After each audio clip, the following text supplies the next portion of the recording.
the Buddha defines wisdom. There was a king's minister who came to see the Buddha one time and offered his definition of a wise person: someone who was learned, was mindful, who could understand what was being said to him, and was skilled in the affairs of the world. In other words, the minister was describing himself and was giving a very worldly definition of wisdom. He asked the Buddha, "Do you want to praise my definition, or do you want to criticize it?" The Buddha said, "Neither." But then he offered another definition: 4 qualities that make you wise. One is that you work for the welfare of many people. Another is that you can get the mind into jhana whenever you want. The third is that you have control over the ways of the mind.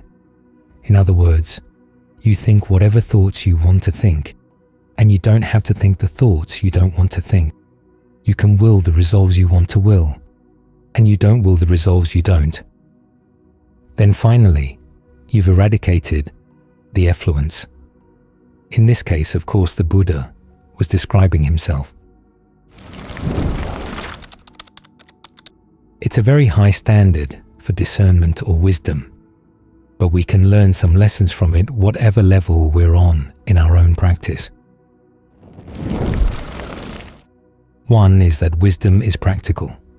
In no case does the Buddha talk about wisdom being a body of knowledge in the abstract. It's mainly a matter of skills, plus a set of values, that you want to make sure that your actions are not only for your own welfare, but also for the welfare of as many people as you can think. This is wise, of course, in the sense that if you're acting for the welfare of other people, they're not going to try to destroy your happiness. You've got some goodness inside, and you're happy to share it. That makes your own happiness safer. As for the ability to control the ways of the mind and to get the mind into jhana, those both come from 2 very simple principles. One is the realization that the mind needs to be trained.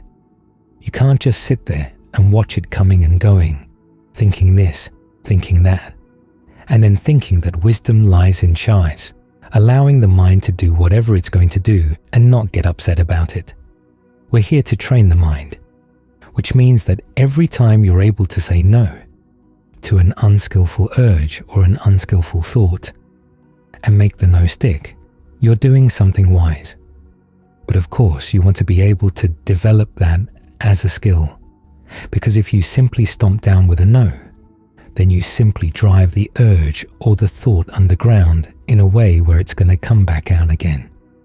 That's not yet wise. To really control your mind, you want to be able to say no in a way that's really effective. And that's what requires wisdom. You can't use just force or just restraint. The wisdom lies in getting the obstreperous voices of the mind on your side by pointing out to them that we all want happiness. Every member of the committee of the mind wants happiness, simply that we have different ideas about what it means, what it would be, how to go about it. But if you can show the impatient members of the committee that there's a well-being that can come right here in the present moment by being on the path, they're more likely to want to listen and to get on board. This is why the control of the mind, in other words, thinking what thoughts you want to think and not thinking what you don't want to think, has to go together with the ability to get the mind into a state where it does feel a sense of rapture and well-being. So you provide the mind with an alternative pleasure. The Buddha himself said as much.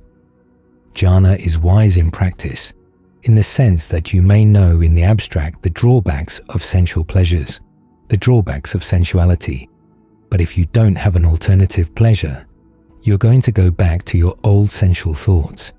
So you cut off your sensual thoughts with the contemplation of the body. Go through the different parts. Ask yourself which part of the body, taken on its own, would you like to lie down with at night? A pile of skin? A couple of intestines? There's really nothing there that's really all that attractive. And yet, when it's put all together and sewn up, made up, and clothed, then it starts getting attractive. What's going on? Where are the perceptions of the mind playing tricks on you? You want to come from understanding so that you have control over thinking the thoughts you want to think, and don't have to think the thoughts you don't want to think. In other words, thinking thoughts that are going to be for your long-term welfare and happiness, willing things that will be for your long-term welfare and happiness. The wisdom lies, as I said, in psyching out the mind, getting it on your side so that you're not constantly battling over these things. And the fact that all the committee members want happiness gives you your opening into them to show them that this is a much better happiness. Get the mind to settle down. Breathe in a way that feels good inside. Spread that sense of good breath around. This way, you can provide the mind with an immediate pleasure so that the impatient members are happy to settle in. As for the members that want entertainment, you can play with the breath in lots of ways, or you can entertain yourself with body contemplation. As I said, think of various ways in which you can drive home the point that the parts of the body are really not all that attractive. Use your ingenuity. This is why the control of the mind is wise, both in the sense that it requires wisdom to do it, strategic wisdom, and in the sense that it protects you from doing all kinds of unskillful things. And then finally, the knowledge that puts an end to defilements. That basically is the Four Noble Truths. You remember that the Four Truths are not simply four interesting facts about suffering. They're sorting boxes, categories. Something comes up in the mind and you can ask yourself, is this stress or is this the cause of stress? In other words, is this clinging or is it craving? They can sometimes be very similar, but the duty for each is different. If it's craving, you abandon it. If it's clinging, you've got to comprehend it. The best first step is to assume that it's clinging. Try to comprehend what's going on.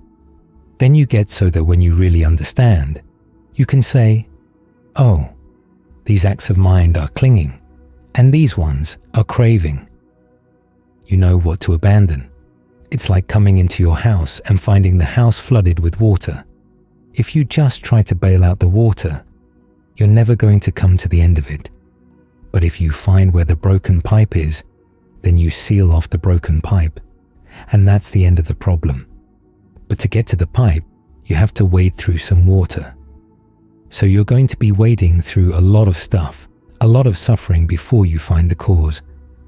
This is why we need to have concentration. This is another reason why concentration is a wise thing to be doing.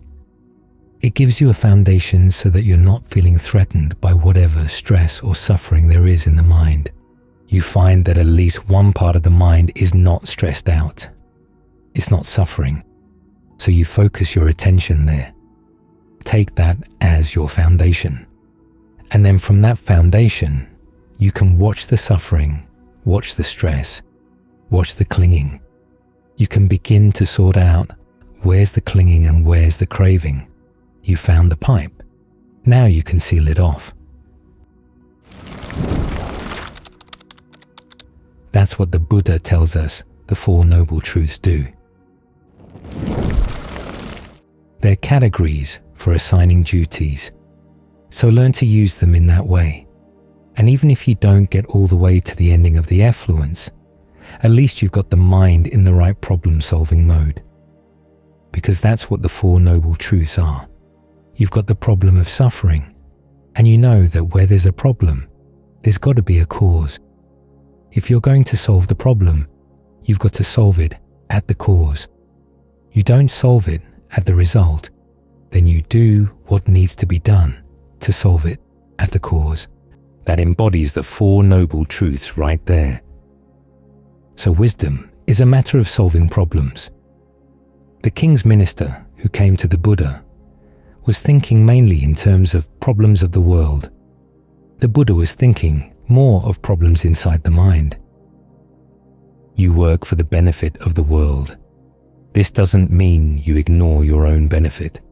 As he said, the most praiseworthy people are the ones who work for their own benefit and for the benefit of others. Second down are those who work for their own benefit, even if it's not for the benefit of others. Third down, those who work for the benefit of others, but not for themselves. An interesting ranking. As the Buddha said, your primary responsibility is to yourself, but you move beyond that, and it opens up the mind. There are times when you're sitting here meditating, and you're wondering, here I am, just taking care of my little self, when all these big problems are out there in the world. But then you remember, what does the world need most? It needs people who've got their minds trained. When you've got your mind trained, then you've got more to offer others, and you offer it in a way that's impressive. Because you're not just offering them words or ideas, you're trying to embody what you're teaching in the sense that you're doing this not just for yourself. It's uplifting. So in all these cases, wisdom is strategic. It's not simply a series of little statements. You've seen those books of wisdom, the wisdom of Lao Tzu, the wisdom of whoever, just page after page of wise statements. But that's not what wisdom is. Wisdom lies in seeing a problem and knowing how to solve it. Sometimes seeing a problem that nobody else saw, but solving it. The king's minister didn't see the problems that the Buddha saw, which is why his definition of wisdom, even though it would work for the world, was not nearly as penetrating as the Buddha's. The Buddha saw that the big problems are inside, so you've got to solve them inside. The first step is realizing that you've got to train the mind. The second step is realizing you're doing this not only for yourself. You work on those two principles, and all the ramifications of wisdom will get worked out, both for your own benefit and for the benefit of those around you. Is the Buddha's wisdom selfish? Wisdom begins, the Buddha said, with the questions, what when I do it will lead to my long-term harm and suffering? What when I do it will lead to my long-term welfare and happiness? And wisdom finds its highest expression in the Four Noble Truths, which are also concerned with suffering. You might ask, this focus on your happiness and your suffering, isn't this selfish? Isn't this a small goal compared to larger goals you can think of, such as working for the good of other beings? Well, not according to the Buddha's analysis of what suffering is and how happiness is found, because one of the answers to the question, what when I do it will lead to my long-term welfare and happiness, is that you develop compassion. After all, if your happiness depends on other people's suffering, it's not going to last. If you want it to be long-term, you have to take their long-term happiness into consideration too. And it's not the case that other people are suffering because of us. Each person suffers because of his or her own lack of skill. So it's actually an act of kindness to develop your skills, because then, 1, you're less likely to weigh other people down because you'll be more self-sufficient. You're able to take care of yourself better. And 2, you become a better example for other people. Through your example, they can see this is a happiness that can be found. And if they feel so moved, they'll follow the example, which is pretty much the best you can do for other people. You can help them with externals, but we have a way of suffering even when externals are nice. You see children growing up these days with all kinds of advantages that older generations never had. But do they seem happy? Not at all. They're irritable, miserable, just like everybody else. For people to be happy requires that they develop skills in how not to suffer from good or bad things. And if you want to help other people develop those skills, you have to learn how to develop them yourself. The Buddha talks about 4 kinds of people: those who work for both their benefit and the benefit of others, those who work for their own benefit but not for the benefit of others, those who don't work for their own benefit but do work for the benefit of others, and those who don't work for the benefit either of themselves or for other people. And he ranks them in this way. The highest are those who work for the benefit of themselves and other people.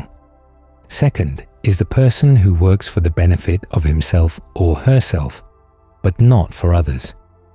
Third is the one who doesn't work for his or her benefit, but does work for the benefit of others.